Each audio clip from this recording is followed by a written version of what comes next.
Hello guys, welcome back. तो आज हम अपने जो टॉपिक हम कर रहे थे फैक्टर्स एंड मल्टीपल्स, उसी में आगे बढ़ेंगे। तो आज का जो हमारा सब टॉपिक है वो क्या है? Divisibility rule. अगर हमें ये रूल समझ में आ गया that so we will be able to solve all the questions of factors and multiples. So let's begin. First of all we start with the divisibility rule of 2. So what is the divisibility rule of 2? That any number that is given to us, if the last digit of that number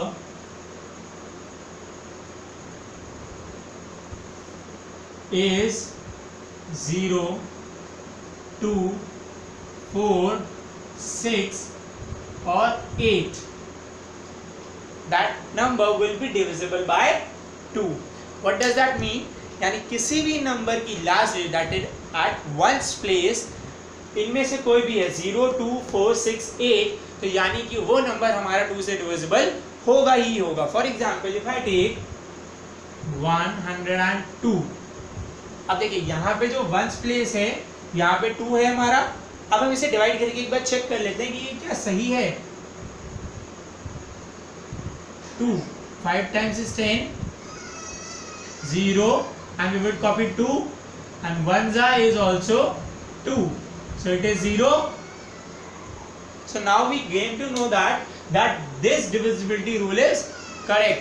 That means for any number, if it ends with 0, 2, 4, 6 or 8, that number will be divisible by 2. Okay, so now let's move on to the next divisibility rule, that is of 3.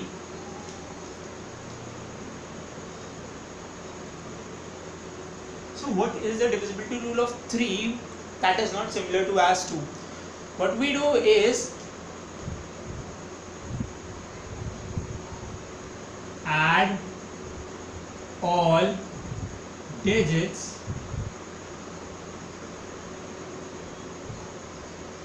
and divide by 3. That means whatever number is given to us, we will add all the digits, and then if the number is divisible by 3, that sum is divisible by 3, then that number will automatically be divisible by 3. For example, if I take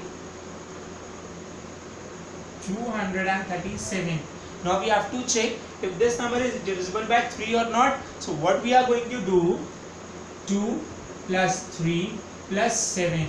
So 2 plus 3 is 5, 5 plus 7 is 12, and we know that 12 is divisible by 3, that is 3 into 4 is 12.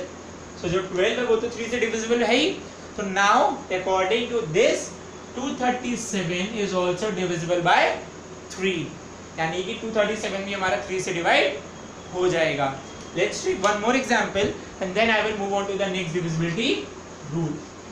For example, now I take 1, 1, 1 and 1. Let's add 1 plus 1 plus 1 and plus 1.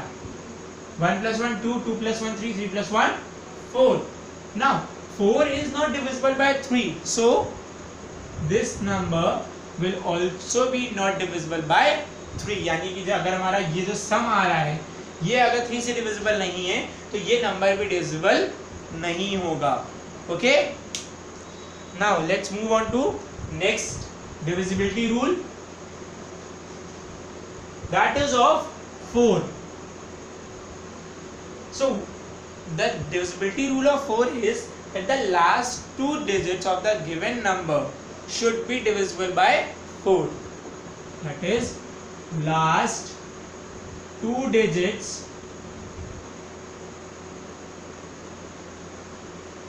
should be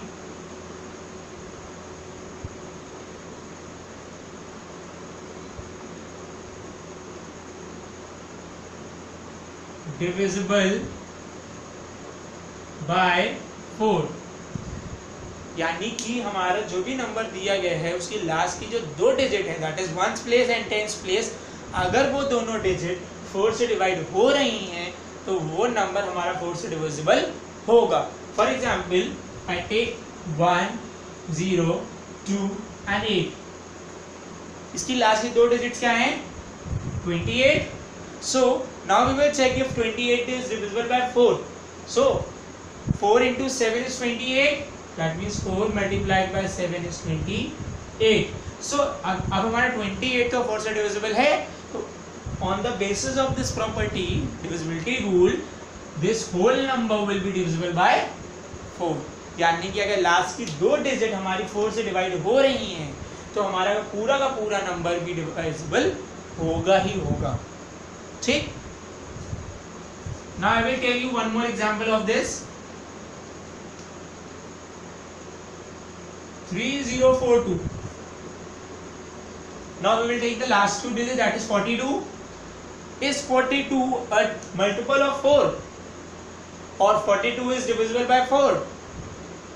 No, because 4 10s is 40 and 4 11s is 44, तो 42 से तो कहीं से आया ही नहीं। तो अगर 42 हमारा 4 से डिविजिबल नहीं है तो ये नंबर भी हमारा 4 से डिविजिबल नहीं होगा।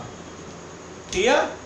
Now let's move on to another divisibility rule, that is of 5. What is the divisibility of rule 5 says that if any number having 0 or 5 at one's place will be divisible by 5. Last digit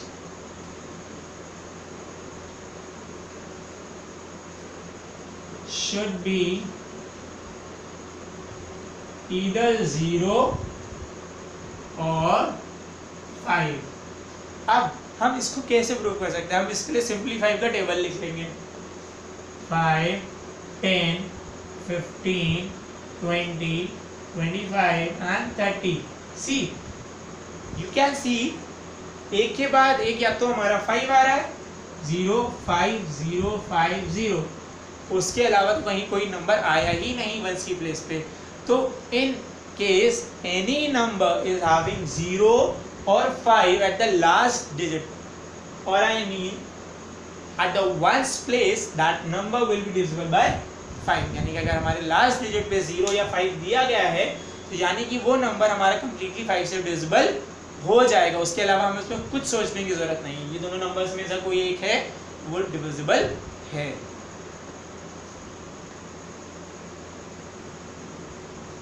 Now I would be moving on to the next of the divisibility rules.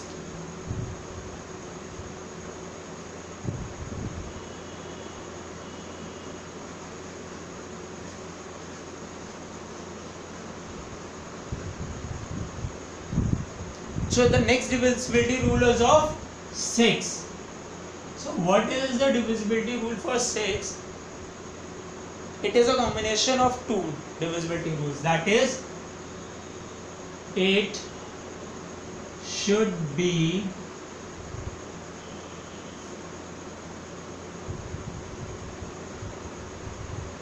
divisible by 2 and 3.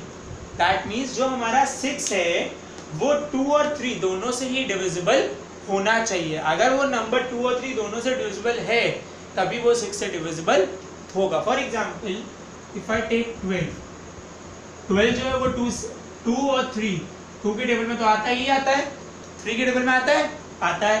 तो अगर ये 2 और 3 के table में आता है तो यानी कि ये 6 के टेबल में भी आएगा। Simple. Just take one more example of this.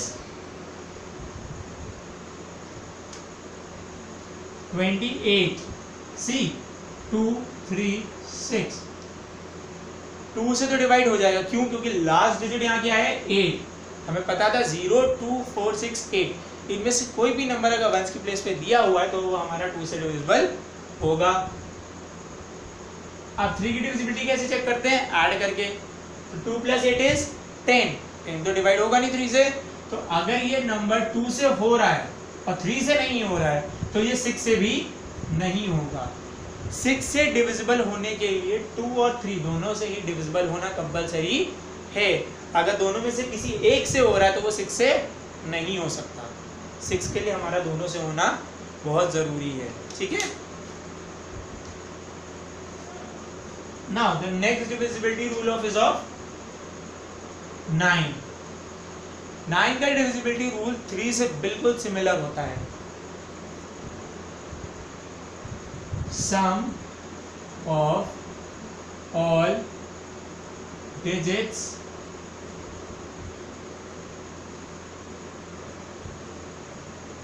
and divide. That means when we add all the digits and if the sum is divisible by 9, that number will be divisible by 9. जैसे 3 में था वैसे ही 9 में है।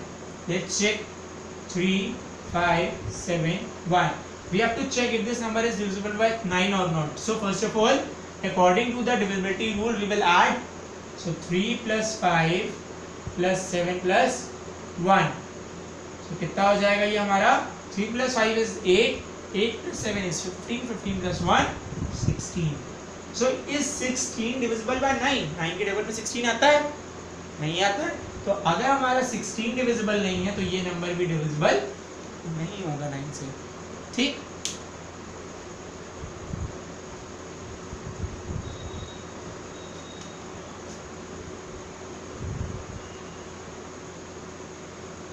For example, I have taken 558. Let's check this. So 5 plus 5 and plus 8. So 5 plus 5 is 10 and 10 plus 8 is 18. Now 9 2 is 18. We know that 9 के table में 18 आता है। तो जब ये 18 9 से डिविजिबल है तो ये 558 भी 9 से डिविजिबल होगा। Fine. Now here comes the last divisibility rule, that is, let's go on to the next divisibility rule. Sorry, that is of 10. Sum of all digits and divide. ये तो हमारा 9 का था। अब 10 के लिए क्या है, लास्ट की जो डिजिट है हमारी वो क्या होनी चाहिए, 0। अगर लास्ट की डिजिट हमारी 0 है, दैट मींस वंस की प्लेस में हमें 0 दिया गया है, चाहे वो जितना ही बड़ा नंबर हो वो 0 से डिविजिबल हो जाएगा। मान लो अगर मैंने एक नंबर दिया है 713925 नंबर है। अब हमारा वंस की प्लेस पे 0 है, यानी लास्ट डिजिट 0 है, तो यानी कि ये पूरा का पूरा नंबर हमारा 10 से डिवाइड हो जाएगा हर केस में। So whenever the last digit is given to us as 0, देखो बाकी डिजिट भी 0 हो सकती। मान लो मैं यहाँ पे आपका ये नंबर ले लूं, ठीक। अब यहाँ बहुत सारे 0 है, लेकिन हमें क्या देखना है, अगर लास्ट डिजिट हमारी 0 है तो ये नंबर हमारा 10 से डिविजिबल है, और लास्ट डिजिट अगर 0 नहीं है तो वो नंबर 10 से डिवाइड नहीं हो सकता। तो इस डिविजिबिलिटी रूल की मदद से हम ये चेक कर लेते हैं कि कौन सा नंबर हमारे किस नंबर से डिविजिबल है और किससे डिविजिबल नहीं है बिना डिवाइड किए। तो ये बहुत ज़्यादा इजी है। इन ट्रिक्स को अगर आपने दिमाग में बैठा लिया तो आप बहुत ही आसानी से किसी भी नंबर से चेक कर सकते हैं कि कौन सा नंबर किसका डिविजिबल है, कौन किसका नहीं है। Okay, so now best of luck, and if you have any queries, any suggestions और any advices, you can just drop them in the comment box. Okay.